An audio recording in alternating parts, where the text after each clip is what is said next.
Hello students, अपने पाठ 4 के अंदर कल सूचना संचार, ई कॉमर्स और आउटसोर्सिंग की चर्चा कर रहे थे। अपने ने सूचना संचार का अर्थ और सूचना संचार की प्रक्रिया के सोपानों को समझा था।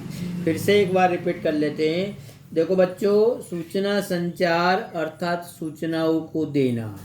सूचना संचार अर्थात अपने विचारों को दूसरे के मस्तिष्क में प्रवेश करने की प्रक्रिया। सूचना संचार अर्थात लोगों के मध्य में होने वाली ऐसी प्रक्रिया कि जिसमें सूचना प्रेषक का ज्ञान, विचार, ख्याल, राय, संवेदना, मनोभाव और संबंधी सूचनाओं को योग्य संकेतों द्वारा उचित माध्यमों के द्वारा उपयोग होता हो, ऐसा प्रसारण। इसलिए अपने सूचना संचार की अलग अलग प्रक्रिया के सोपानों को समझे थे। उन सोपानों में पहला सोपान था संदेश का निर्माण, दूसरा सोपान था माध्यम की पसंदगी, तीसरा सोपान था संदेश को प्रेषित करना, चौथा सोपान था संदेश को स्वीकार करना, पांचवा सोपान था संदेश का अर्थघटन और छठा सोपान था संदेश का प्रत्युत्तर। देखो बच्चों, आज अपने प्रश्न नंबर 2 मतलब इंटरनेट किसे कहते हैं और इंटरनेट के अलग अलग कंप्यूटर नेटवर्क के प्रकारों के विषय में समझेंगे। देखो बच्चों, इंटरनेट किसे कहते हैं? इंटरनेट या इंटरकनेक्शन और नेटवर्क इस प्रकार के दो शब्दों से बना हुआ है। इंटरनेट का अर्थ होता है इंटर यानी आंतर और नेट यानी जाल, और उस पे से बना इंटरनेट यानी आंतरिक जाल। इंटरनेट का सबसे विशाल कंप्यूटर संचालित सिस्टम है। विश्व का सबसे अधिक विशाल कंप्यूटर संचालित सिस्टम यानी internet. The net, information super highway, cyber space आदि इसके अन्य नाम भी कहे जाते हैं। कंप्यूटर के समूह को सूचना और संसाधनों के साझेदारी के उपयोग से एक दूसरे के साथ इंटरनेट को जोड़ा जाता है, तब उसे नेटवर्क कहते हैं। इसके लिए हार्डवेयर और सॉफ्टवेयर यानी हार्डवेयर और सॉफ्टवेयर से जुड़े होने चाहिए। इस प्रकार के दो या दो से अधिक कंप्यूटर के मध्य संधि की व्यवस्था को हम कंप्यूटर नेटवर्क कहते हैं। ये कंप्यूटर्स किसी एक बिल्डिंग के एक खंड के आसपास में होते हैं। विशाल प्रमाण में इनका नेटवर्क फैला होता है।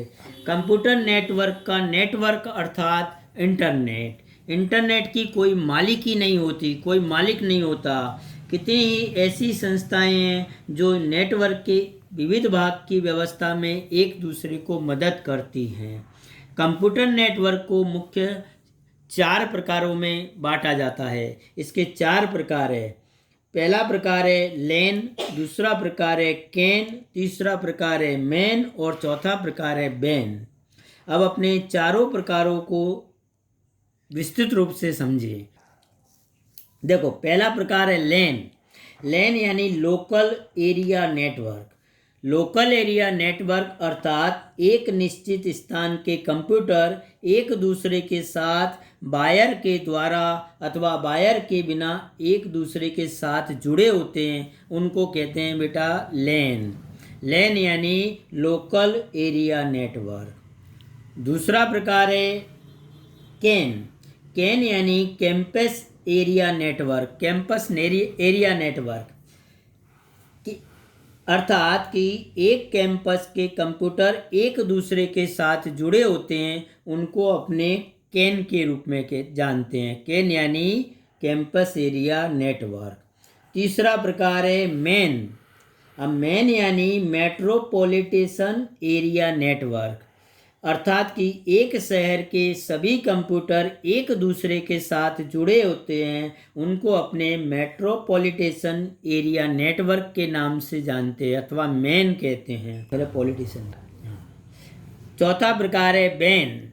अब बैन यानी वाइड एरिया नेटवर्क अर्थात कि कोई भी भौतिक सीमा न दी गई हो। इस प्रकार वैश्विक रूप से कंप्यूटर एक दूसरे के साथ जुड़े होते हैं। इस तरह अलग अलग प्रकार के नेटवर्क को हम इंटरनेट कहते हैं। देखो बच्चों, वाइड एरिया नेटवर्क को दो विभागों में विभाजित किया जाता है, एक एंटरप्राइज वैन और एक ग्लोबल वैन। अब यहाँ वाइड एरिया को अपने दो भागों में विभाजित करते हैं, एक एंटरप्राइज वैन और दूसरा global van. Enterprise van first. अब एंटरप्राइज वैन यानी एक बड़ी संस्था का विशाल रूप से प्रसारित कंप्यूटरों का नेटवर्क होता है, जो विविध स्थानों पर स्थायी कंप्यूटरों के नेटवर्क का भी नेटवर्क है। इस नेटवर्क की रचना संस्था के लिए की जाती है। ऐसा नेटवर्क इंट्रानेट के रूप में जाना जाता है। उदाहरण के रूप में भारतीय रेलवे उसके समग्र देश के कार्यालयों के कंप्यूटरों को इस पद्धति से जोड़ती है, जिसको कहते हैं एंटरप्राइज वैन। उसी प्रकार दूसरा प्रकार है ग्लोबल वैन। यह विशाल नेटवर्क है। इस नेटवर्क की भौगोलिक सीमाएं नहीं होती। यह विविध देशों और महाद्वीपों में प्रसारित होता है।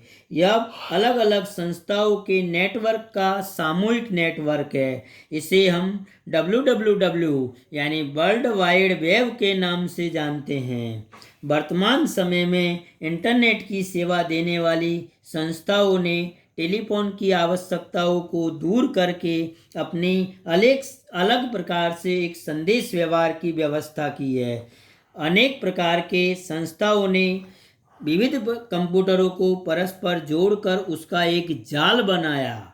इन जुड़े हुए कंप्यूटरों के साथ सूचनाओं के आदान प्रदान करने में यह उपयोगी सिद्ध हुआ। इस प्रकार इंटरनेट किसी एक मध्यस्थ संस्था द्वारा टेलीफोन की सहायता से या केबल के उपयोग से सहायता के बिना संदेश व्यवहार के उपग्रह की सहायता से संदेशा व्यवहार के लिए रचित कंप्यूटरों का जाल, जिसे हम इंटरनेट द्वारा शब्द, चित्र, दृश्य श्राव्य, अंक आदि रूप में उपलब्ध जानकारी का आदान प्रदान सरलता से कर सकते हैं। देखो बच्चों, इंटरनेट के द्वारा हम तीन प्रकार से कार्य करते हैं या कार्य होते हैं। एक अन्य व्यक्तियों के साथ संपर्क, दूसरा जानकारी की प्राप्ति और तीसरा अन्य कंप्यूटर सिस्टम के साथ संधि। देखो बच्चों, यहाँ अपने सबसे पहले अन्य व्यक्तियों के साथ संपर्क। कोई भी इंटरनेट के माध्यम से हम ईमेल की सहायता से विश्व के किसी भी स्थान के कोई भी स्थान पर निवासी व्यक्ति के साथ शीघ्रता से और सरलता से संदेशाओं का आदान प्रदान कर सकते हैं। इंटरनेट द्वारा विश्व के कोई भी उपभोक्ताओं के साथ इस प्रकार की बातचीत की जा सकती है, जैसे कि कक्ष में बैठे हो। दूसरा है जानकारी की प्राप्ति। इंटरनेट द्वारा कोई भी संपूर्ण विश्व के संपूर्ण कंप्यूटरों को नेटवर्क से जोड़ा जा सकता है। इसमें किसी भी क्षेत्र की किसी भी विषय की जानकारी को हम सरलता से और शीघ्रता से प्राप्त कर सकते हैं। और तीसरा है बेटाओ, देखो, अन्य कंप्यूटर के साथ संधि। इंटरनेट के प्रसार का माध्यम का उपयोग करके अन्य कंप्यूटर सिस्टम के साथ सीधा जोड़ा जा सकता है, जैसे कि बैंकिंग सुविधाएं ऑनलाइन प्राप्त हुई है। रेलवे की टिकट किसी भी स्थान से हम प्राप्त कर सकते हैं। भारत के किसी भी कोने में से हम रेलवे की टिकट, क्या विश्व भर के किसी भी कोने में से हम रेलवे की टिकट प्राप्त कर सकते हैं। गुजरात माध्यमिक और उच्चतर माध्यमिक शिक्षण बोर्ड द्वारा ली जाने वाली परीक्षाओं में परीक्षा केंद्र का निरीक्षण कार्य इंटरनेट की सहायता से किया जा सकता है।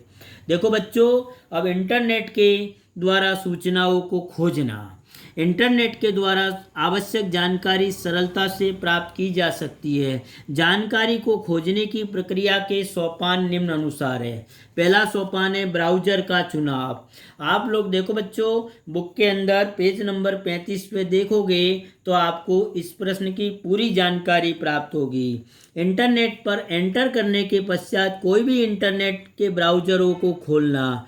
वहाँ फायरफॉक्स आकृति नंबर 4.1 में आपको इंटरनेट ब्राउज़र फायरफॉक्स का होम पेज खुला हुआ दिखाई देगा। दूसरा सोपान सर्च इंजन का चुनाव। ब्राउज़र में सर्च बार सर्च इंजन की वेबसाइट का नाम लिखने से उस सर्च इंजन का होम पेज खुलेगा।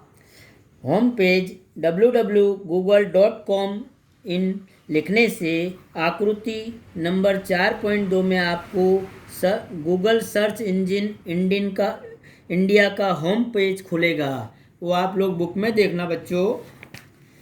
तीसरा सोपान है आवश्यक सूचनाओं को सर्च बार में एंटर करना। अब सर्च बार में एंटर करने के बाद आपको सर्च इंजन के होम पेज के सर्च बार में जिस विषय की जानकारी की आवश्यकता हो वह जानकारी सर्च टेक्स्ट बॉक्स में एंटर करना। और उदाहरण के रूप में लायन के विषय की जानकारी लायन टाइप करना। ऐसा करने से आकृति 4.3 के अनुसार आपको स्क्रीन दिखाई देगी। चौथा सोपान है वेबसाइट को पसंद करना। आकृति नंबर 4.3 में दर्शित पेज के सर्च बटन पर आप लोग क्लिक करोगे तो लायन के विषय की जानकारी पर से वेबसाइट खुलेगी और आपको लायन के विषय की जानकारी प्राप्त होगी। पांचवा सोपान है आवश्यक जानकारी को प्राप्त करना। फिर आपको लायन के विषय की वेबसाइट की सूची में से योग वेबसाइट क्लिक करने से वह वेबसाइट खुलेगी और आपको वेबसाइट में जो उपलब्ध होगी वह जानकारी दिखाई देगी। देखो बच्चों, आज अपने इंटरनेट के विषय में समझे इस प्रश्न को आपको नोटबुक में लिखना है। बाद में मैं स्वाध्याय दूंगा तब आपको नोटबुक में कंप्लीट करना है। ये भी 12 मिनट को